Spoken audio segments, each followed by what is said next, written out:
What's going on, NBA fans? This is Wine Gold Unger coming at you with another game preview.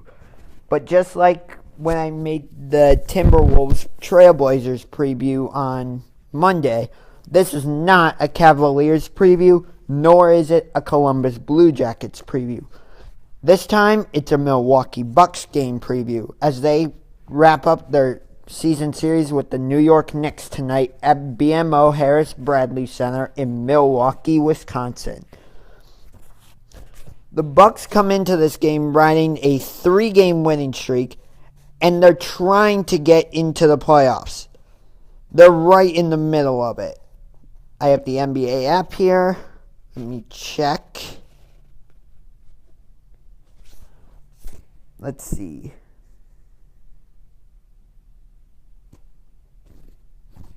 Milwaukee, this is what it says from the NBA app previewing tonight's game. Milwaukee is still trying to chase down a postseason spot,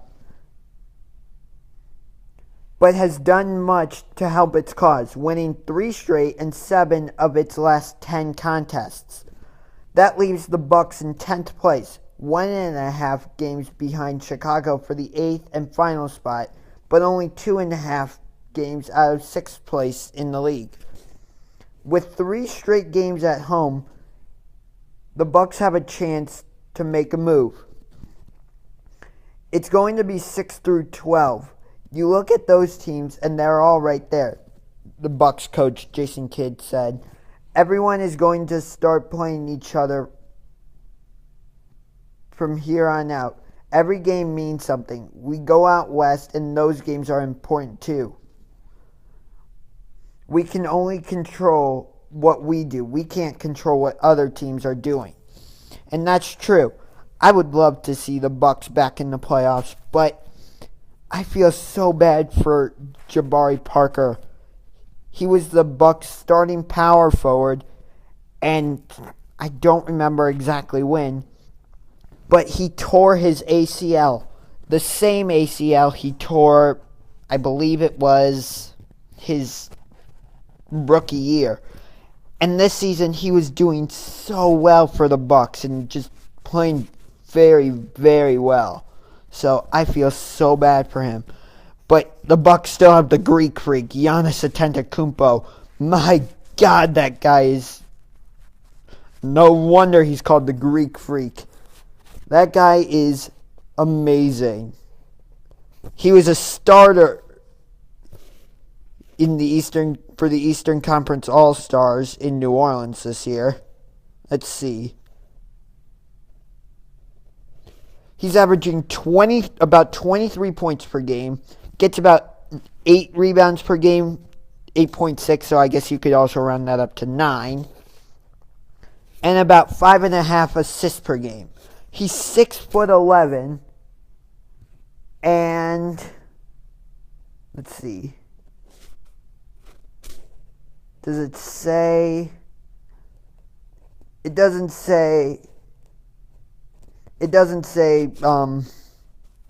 what his wingspan is, but he's just a freak of nature. But in a good way, don't worry. I'm not saying he's like a weird dude. No. I'm just saying he's a freak of nature athletically. In his last game on March 6th, when the Bucks won at Philadelphia, he had 24 points, 8 rebounds, 5 assists. On March 4th, against Toronto, he got a double-double, 21 points, 10 rebounds, 4 assists. And on March 3rd, when the Bucks beat the Clippers, he had 24 points, 5 rebounds, 8 assists. He's really good. But he has a tough test tonight since they're playing the Knicks, because the Knicks have Carmelo Anthony,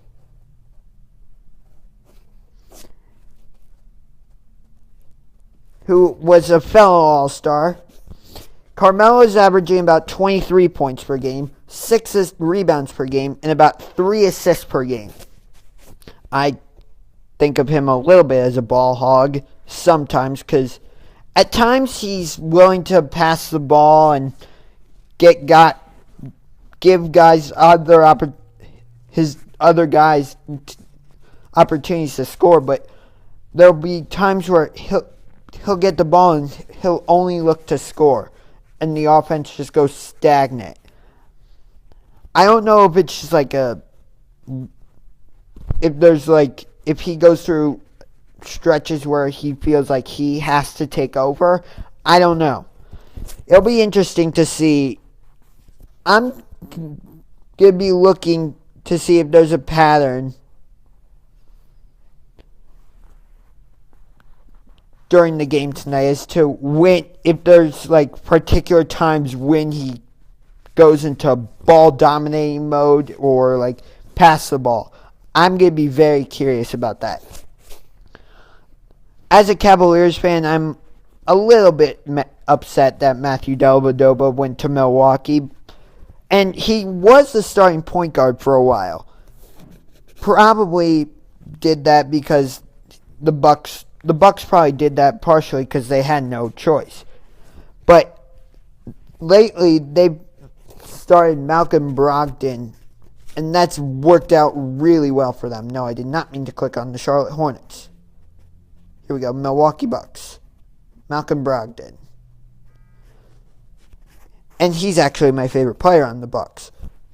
And this is his rookie year. He's averaging about 10 points per game, 2.7 rebounds per game, and 4.1 assists per game. Hang on, it says let me check what it said in the...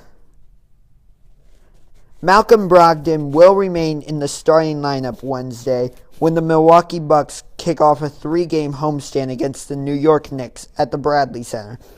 Brogdon has been a big contributor for the Bucks and one of the best rookies in the game. He leads all first-year players with a 42.8% shooting percentage from beyond the arc, 7th overall in the league, and is averaging 10 points and 4.1 assists, putting him 3rd and 1st, respectively, among rookies. So it's no surprise that Brogdon, a second-round pick in last summer's draft, has started to earn consideration for Rookie of the Year honors, along with Dario Saric and Joel Embiid, both of the Philadelphia 76ers. However, Embiid is done for the year with another injury, and even though Saric is doing really well for the Sixers, since the Bucks are the better team, in my opinion, they should give it to Brogdon. But we'll just have to wait and see what happens. What's weird is this will be the first time I've seen the Bucks at the Bradley Center. Before this, I've seen them at New York against the Knicks a couple years ago at MSG. And then 3 years ago, I saw them play at Sacramento and then at the Clippers. And then this past week, I saw them play the Cavaliers at the Q. So I'm excited to see the Bucks play at the Bradley Center. But if you look, you can see, I hope, I don't know if you can see, but out the window is there's the Bradley Center. I don't know if you can see it that well. I'm trying my best. But the Bucks will actually be building a brand new arena. So we'll have to come back in a couple years to see the Bucks again. But we'll have to see how that goes. So go Bucks, beat the Knicks, and I will see you guys next time, maybe Friday, to preview the Bulls.